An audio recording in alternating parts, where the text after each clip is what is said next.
$4,200. That's how much I spent on impulse buys last year. On things I didn't need. On things I forgot about a week later. On things that are probably still sitting in boxes somewhere in my apartment. And the worst part? I didn't even realize it until I sat down and actually looked at my bank statements. 12 months of transactions. Every single purchase. One by one. Let me tell you how I got there. And more importantly, how Amazon, TikTok, and Instagram made sure I got there. It started on a random Tuesday night.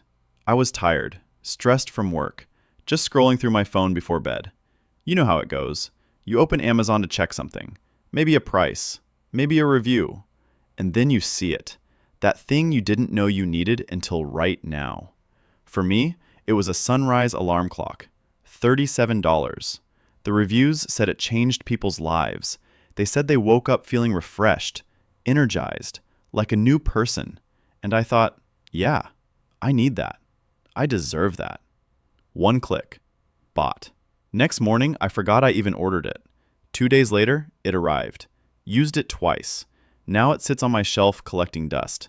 But here's where it gets interesting.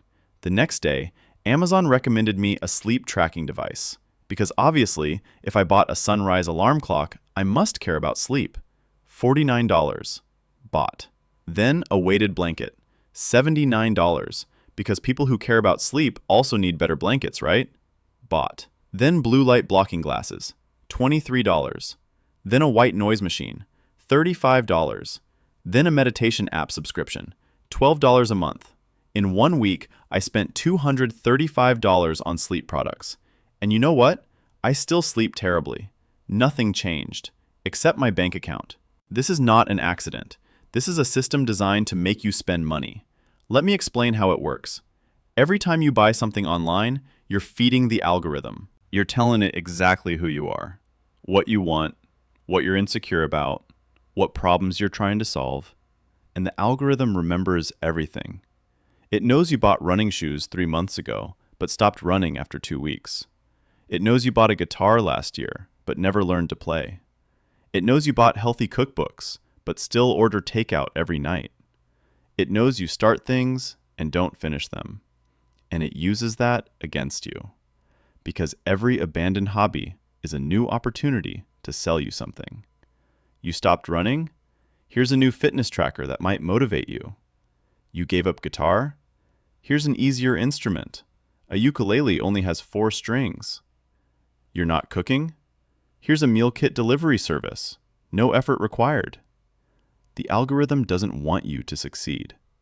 The algorithm wants you to keep buying solutions to problems you never actually solve. And it gets worse, because it's not just Amazon anymore. TikTok figured out something terrifying. They realized that if they show you products inside entertaining content, you don't even realize you're being sold to. It doesn't feel like an ad. It feels like a recommendation from a friend. You're watching a video, someone's telling a funny story, and casually, they mention this amazing product that changed their life. Link in bio. And you click. Because you trust them. Because it felt authentic. But it's not authentic. They got paid. Or they're hoping to get paid. Or they bought the product themselves, and they're trying to justify their own impulse buy by convincing you to buy it too. I fell for this dozens of times last year. A portable blender from TikTok. $29. Used it once. A posture corrector some influencer swore by. $34. Wore it for 3 days. A phone holder for my car that someone said was life-changing. $19. It fell off after a week.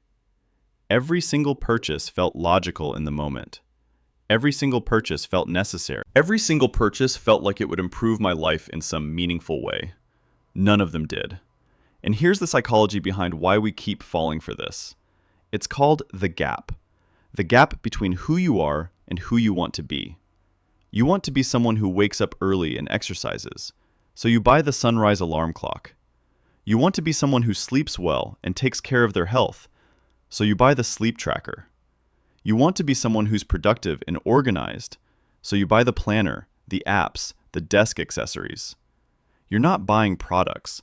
You're buying the fantasy of a better version of yourself, And every time you buy something, you get a tiny hit of dopamine, a tiny feeling of progress, even though nothing actually changed. The purchase itself becomes the achievement. You bought the running shoes, so you feel like you already accomplished something. You don't actually need to run now. You already did the hard part. You made the decision, you took action. Except you didn't. You just spent money. This is why your closet is full of clothes you never wear. This is why your garage is full of equipment you never use. This is why your phone is full of apps you never open. Every single item represents a version of yourself that you wanted to become but never did. And instead of confronting that, instead of actually doing the work, you just buy something else, something new, something that promises this time it'll be different, but it never is. So let me tell you what I did, how I went from $4,200 in impulse buys to almost zero. First, I deleted the Amazon app from my phone, not my account, just the app, because I realized that 90% of my impulse buys happened when I was bored, scrolling on my phone. If I have to open a browser, log in, and actually think about what I'm buying, I buy a lot less. Second, I created a 30-day list. Every time I want to buy something that's not essential, I write it down. Date and item. If I still want it 30 days later, I can buy it. You know how many items I actually bought after 30 days? Maybe 10%. The other 90% I completely forgot about, which proves I never really needed them. Third, I unfollowed every account that made me want to buy things. Every influencer showing off products, every brand account, every deal page. If the content exists to make me spend money, I don't need it in my feed. Fourth, I started asking myself one question before every purchase. If this was a pill, would I take it every day for the rest of my life? Because that's what a real solution is. A real solution is something you use consistently, forever, not something you try once and forget about. The sunrise alarm clock is not a pill. The weighted blanket is not a pill. The portable blender is definitely not a pill. But my regular alarm clock, that's a pill. I use it every single day. My regular blanket, pill. Works fine every night. Most problems don't need new products. Most problems need new habits. And habits are free. Fifth, I calculated my impulse buy hourly rate. $4,200 divided by the actual hours of use I got from all those products. Maybe 50 hours total if I'm being generous. That's $84 per hour of use. I was paying $84 per hour to use things I didn't need. Meanwhile, my Netflix subscription cost me about 20 cents per hour of entertainment. My gym membership cost me about $2 per hour. My library card is literally free. The things that actually provide value are cheap. The things that promise to change your life are expensive and useless. Sixth, I started recognizing the triggers. When do I impulse buy? When I'm stressed, when I'm bored, when I'm tired, when I feel bad about myself, when I'm procrastinating on something important. Impulse buying is not about the product. It's about the emotion. You're not buying a thing. You're buying a feeling. Relief from stress. Escape from boredom. Hope for a better future. Distraction from what you should actually be doing. Once I recognized that, I could interrupt the pattern. Stressed? Go for a walk. Bored? Call a friend. Tired? Actually go to sleep. Procrastinating? Just do the thing for 5 minutes. The urge to buy passes. It always passes. You just have to wait it out. And finally, seventh, I forgave myself for all the money I wasted. Because guilt doesn't help. Shame doesn't help. Beating yourself up doesn't get that money back. What helps is understanding. Understanding why you did it. Understanding how the system is designed to make you do it. Understanding that you're not weak or stupid. You're a human being targeted by billions of dollars worth of psychological manipulation technology. The algorithms will keep getting smarter. The ads will keep getting more personalized. The influencers will keep getting more convincing. But now you know. Now you see how it works. And once you see it, you can't unsee it. Every ad is a company trying to take your money. Every recommendation is an algorithm trying to exploit your insecurities.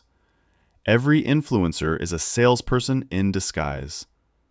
This doesn't mean never buy anything. This means buy intentionally.